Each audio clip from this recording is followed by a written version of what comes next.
ابھی میں آپ کو بتاؤں، پچھلے سال بھی جب وہاں سے گستاخیاں شروع ہوئی تو ہم نے جو بھی جواب دینا تھا ہم نے بھی للکار کر کے پکارا، تو معاملات جو بنے ہوئے تھے ہندوستان بھر میں آپ کو بھی پتا ہے، اس وقت بھی کچھ ڈپارٹمنٹ کے لوگ، پولیس والے ہم سے یہ بات کہہ رہے تھے کہ آپ سوشل میڈیا میں کیوں جواب دے رہے ہیں، اس شخص کو آپ منہ کیوں لگا رہے ہیں، ہم جانتے ہیں وہ پاگل آدمی ہے، اول فول وقتہ ہے۔ اس وقت بھی میں نے کہا تھا اور کل بھی میں یہی کہہ کر کے آیا دلی میں، کیا صاحب یہ بات کتنے ہلکے میں آپ کہہ رہے ہو کہ پاگل ہے؟ اگر کوئی کتا پاگل ہو جائے تو کیا سڑکوں پہ اسے آوارہ چھوڑ دینا چاہیے؟ کتا اگر پاگل ہو گیا اور سڑکوں پر آپ نے چھوڑے رکھا ہے تو کتنوں کو کاٹے گا اور کتنوں کو زہر پھیلے گا؟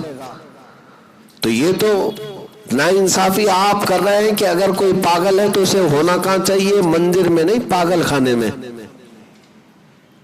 آپ کو سب پتا ہے، آپ بار بار یہ کہہ رہے ہیں کہ وہ پاگل ہے، اسے منہ کیوں لگاتے ہیں؟ تو اس کو پاگل خانے میں رکھیں، ہم نہیں جائیں گے کبھی پوچھنے کے لیے پاگل لوگ اندر کیا کیا چلاتے ہوں گے، ہم کو کہاں خبر آتی ہے اس کی۔ لیکن کوئی آدمی ذمہ دار کرسی پر بیٹھے، کسی مندر کا مہنت ہو، پجاری ہو، اور سوشل میڈیا کا پلیٹ فارم چلاتا ہو، اور پھر آپ اس کو کہتے ہیں کہ بیوقوف ہے، پاگل ہے، تو ہم بھی جانتے ہیں کہ یہ کس قسم کے پاگل ہیں اور ان کو ٹھیک کرنا بھی آتا ہے ہمیں، کہ اگر یہ پاگل پن اور بیوقوف ہونے کا بہانہ بنا کر ڈپارٹمنٹ کے لوگ یا حکومت کے لوگ اس کو چھوڑ دیا کرتے ہیں تو ہم عاشقان رسول جو ہے ان چیزوں کو نظر انداز کبھی نہیں کریں گے۔ ہاں، جو جواب ہوگا ہم جواب دیتے رہیں گے انشاءاللہ العزیز۔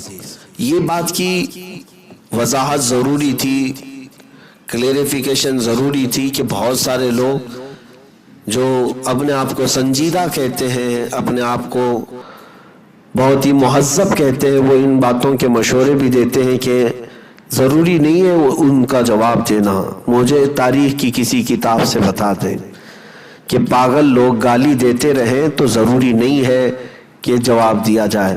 اعلیٰ حضرت فاضل بریلوی رضی اللہ تعالیٰ عنہ اپنی پوری زندگی گستاخوں کے رد میں انہوں نے لگا دی۔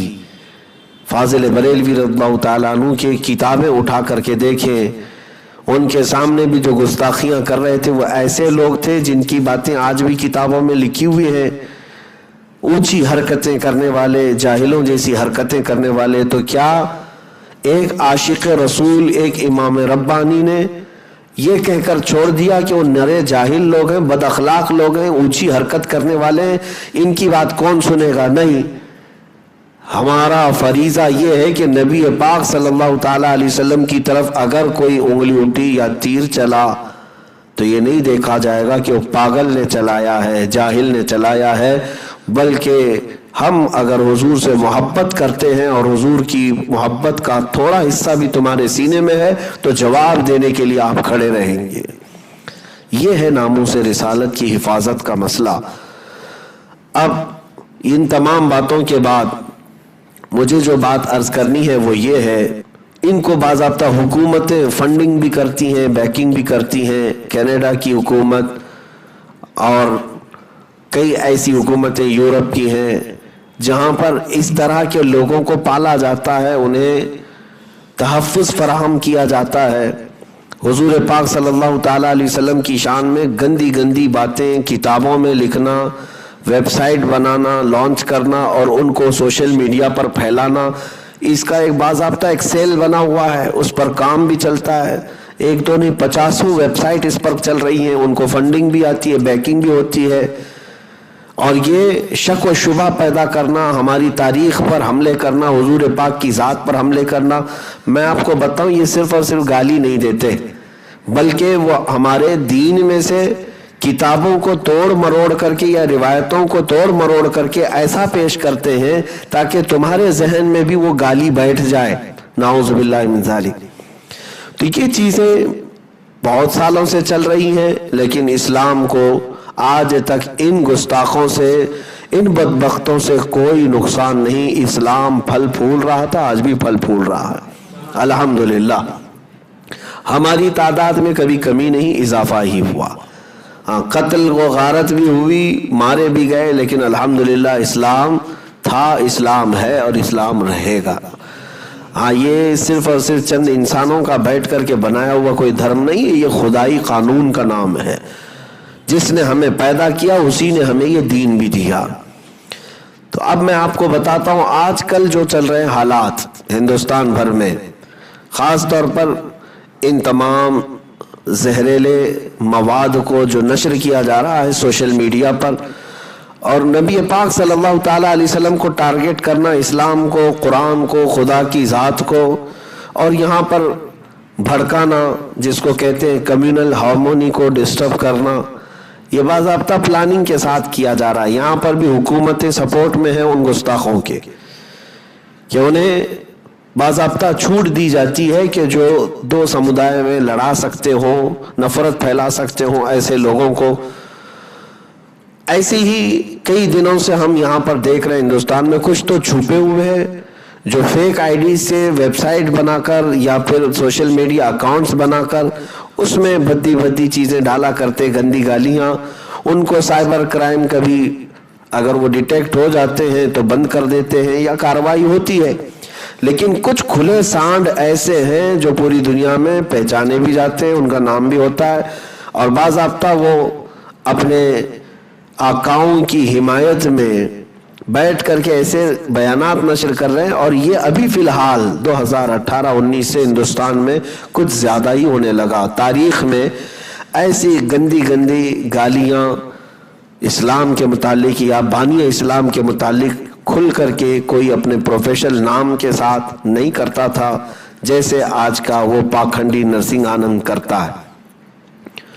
وہ 1-2 دن سے نہیں، پچھلے 2 سال سے اس طرح کی حرکتیں کر رہا ہے۔ میں آپ کو بتاؤں، وہ پاگل آدمی، آپ سب سنے ہوں گے، بہت سارے لوگ مجھے یہی کہتے ہیں کہ وہ پاگل ہے، مورخ ہے، بیوقوف ہے۔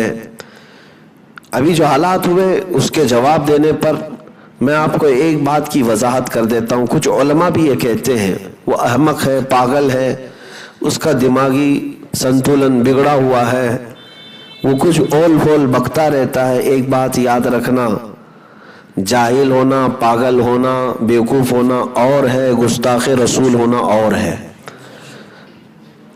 مجھے کوئی بھی عالم دین یہ مسئلہ بتا دے، کیا پاگل کو اجازت دی جا سکتی حضور کو گالیاں دینے کی؟ جاہل کو، بیوقوف کو، احمق کو یہ اجازت دی جا سکتی ہے؟ بلکہ ہماری تاریخ ہے، شاتم رسول کے مسائل الگ ہیں، پاگل اور مجنون اور بیوقوف کے الگ ہیں۔ میاں اب جیسے میں آپ کو بتاؤں کہ ہم نے جو جواب دیا، یا جب کبھی ہم حضور پاک صلی اللہ تعالیٰ علیہ وسلم کی عزت کے لیے دفاعی طور پر میدان میں کھڑے بھی رہے، تو یہ میرا فریضہ ہی نہیں بلکہ یہ میرا دین ہے، یہ میرا دین ہے۔ نبی پاک صلی اللہ تعالیٰ علیہ وسلم کی طرف اٹھنے والی ہر انگلی کا میں جواب دیتا رہوں گا، چاہے وہ پاگل کی طرف سے آئے، کہ جاہل کی طرف سے آئے، کہ بیوقوف کی طرف سے آئے، کہ عقل مند کی طرف سے آئے، یا حکومت پر بیٹھا ہوا بھی کوئی کہے۔ یہ بہانے نہیں ہیں جو آج کہے جا رہے ہیں کہ وہ جاہل ہے، پاگل ہے، بیوقوف ہے، مورخ ہے، اسے منہ نہیں لگانا چاہیے۔ کیا ہماری تاریخ ایسی ہے؟ یہی حال اسپین میں ہوا تھا، اندلس جس کو کہا جاتا تھا، 700 سال تک مسلمانوں کی حکومت رہی۔ ایک زمانہ ایسا آیا کہ تاریخ میں یہ بتایا گیا کہ ایک پاگل کو چوراہے پر کھڑا کر دیا گیا تھا حضور کی شان میں گالیاں دینے کے لیے۔ وہ گالیاں دیتا تھا، نبی پاک صلی اللہ علیہ وسلم کو برا بھلا کہتا تھا۔ لوگ گزرتے تھے، اتنے ماڈرن ہو گئے تھے، اپنے عیش و آرام میں یہی بات کہتے تھے کہ وہ پاگل ہے، چھوڑو اس کو، کون منہ لگائے گا۔ کئی دن تک یہ چلتا رہا۔ اس کے بعد دشمنان اسلام نے ایسا حملہ کیا کہ مکمل وہاں سے مسلمانوں کو ختم کر دیا۔ آج تقریباً 500 مسجدیں وہاں پر چرچ بنی ہوئی ہیں۔ گستاخی کو، رسول پاک صلی اللہ تعالیٰ علیہ وسلم کی شان میں ہونے والی توہین کو یہ کہہ کر کے نظر انداز کر دیا جائے گا کہ وہ پاگل ہے،